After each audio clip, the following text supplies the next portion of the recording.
Instantes com Deus. Minutos de fé e esperança na palavra do reverendo Reginaldo Borges. No versículo 3, 16 a 19, a reafirmação de fé. Esta é uma das mais magníficas confissões de fé das Escrituras. Abacuque está reafirmando, né, a reafirmação da fé do profeta se divide em 3 atitudes. Veja como são edificantes essa confissão de fé. Lá no versículo 16, esperei pacientemente no Senhor. Ao olhar para o futuro, o profeta viu uma nação rumando para a destruição. Ao olhar para dentro de si, viu-se tremendo de medo e, ao olhar ao redor, viu todo um sistema prestes a se desintegrar. Contudo, quando pela fé ele olhou para o alto, ele viu Deus e todos os seus medos sumiram. Olha que interessante. Quando a gente olha para Deus, os nossos medos desaparecem, somem. A gente ganha confiança, inclusive, né? Andar pela fé significa concentrar-se na grandeza e na glória de Deus. Um dos sinais da fé é a disposição de esperar com paciência enquanto o Senhor realiza a sua obra. Culto de oração. A gente chega lá, derrama toda a nossa necessidade diante de Deus. Antes que Deus responda, a gente vai embora. Volta na quarta-feira. De novo, se for a quarta-feira, né? Na minha igreja é quarta-feira. Volta na quarta-feira com a mesma coisa. Derrama diante de Deus. Depois, vai embora. Não espera. Passa a semana inteira. Nem espera pela vontade de Deus. Faz muita coisa. Na quarta-feira, vem novamente, derrama. Certo? Então, espere com paciência, tá certo? Que Deus vai fazer isto para você. No versículo 17 e 18 diz, eu me alegrarei no Senhor. Depois dos babilônios passarem por Judá, não restava muita coisa de valor. Destruíram os prédios, as construções, saquearam os tesouros, devastaram as lavouras e pomares. A economia se desintegrava completamente e não havia motivo algum para cantar, não é? Aqui é interessante, né? Porque eu estava escrevendo aqui e me lembrei daquela música Rio Babilônia, né? Que é muito famosa, né? Foi na minha época aí de adolescente, por aí assim, né? Era um sucesso, né? E está em conexão com isso aqui, está Rio Babilônia. Porque ela diz, olha, como é que eu posso cantar se eu estou preso, né? Como é que vocês pedem para eu louvar a Deus se eu estou preso, né? E é interessante, né? Contudo, Deus ainda estava assentado no seu trono, cumprindo os seus propósitos para o seu povo.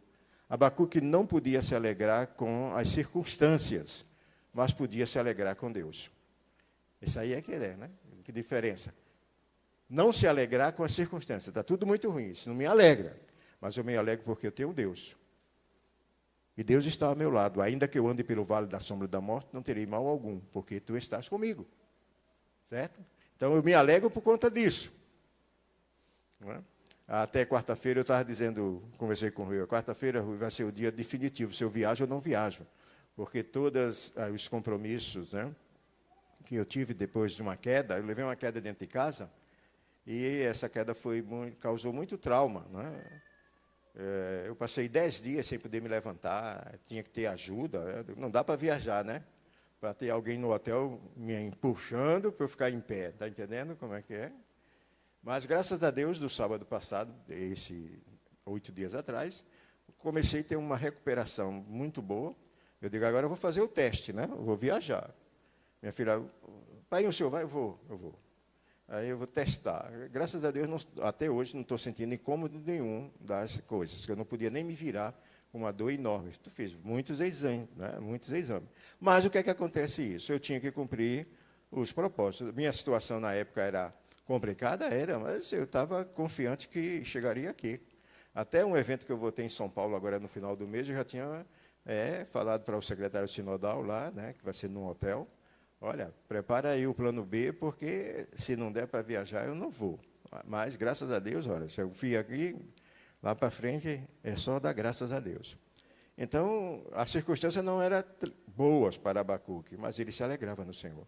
Apesar de seus lábios estarem tremendo e suas pernas vacilantes, imagine, né, vacilante, o profeta explodiu em cântico e adorou a Deus, o exemplo que todos nós precisamos seguir. diante das dificuldades, diante das coisas que não são boas para nós, nunca esqueça de louvar ao Senhor. Não é? Nunca esqueça de louvar ao Senhor. E não é a questão do me lembrei, não, mas durante a pandemia, quando começou a pandemia, que a gente ficou preso em casa, né? Aí a minha esposa cantava, era muito, que ela gosta de cantar, sabe? Ela cantava. Aí um dia eu disse para ela, para de cantar essa música, tu só canta essa música, o rei está voltando. Ó, o tempo todo, para de cantar essa música, porque só o rei está voltando. Tá? Espera aí, tá? A morte é um descanso, mas eu prefiro viver cansado. Tá? Levei na brincadeira. Mas é isso, mesmo diante dessas circunstâncias, a gente precisa se alegrar com Deus. Né? O versículo 19, ele diz assim, confiarei no Senhor. Por causa de sua fé e confiança no Senhor, Abacuque começou a saltar como a corça. Por causa da sua fé, ele pôde caminhar com passos firmes. Por isso, Deus permite que passamos por provações e lutas. Elas podem nos aproximar dele e nos elevar acima das circunstâncias. Deus nos criou para as alturas. Se ele nos permitir passar pelos vales, é para que possamos esperar nele e subir com asas como águia. Nossa alegria, queridos, é proporcional à nossa confiança. A nossa confiança é proporcional ao nosso conhecimento com Deus. Então, conheça Deus, tá? Quero finalizar dizendo o seguinte: Abacuque nos ensina a encarar nossas dúvidas e conflitos de 3 maneiras. Ouvindo a palavra de Deus, voltando a Ele em oração humilde, reafirmando nossa fé nele, esperando, cantando com alegria e confiando no seu poder e no seu cuidado. Que Deus, pois, nos abençoe. Amém. Você ouviu Instantes com Deus, na palavra do reverendo Reginaldo Borges.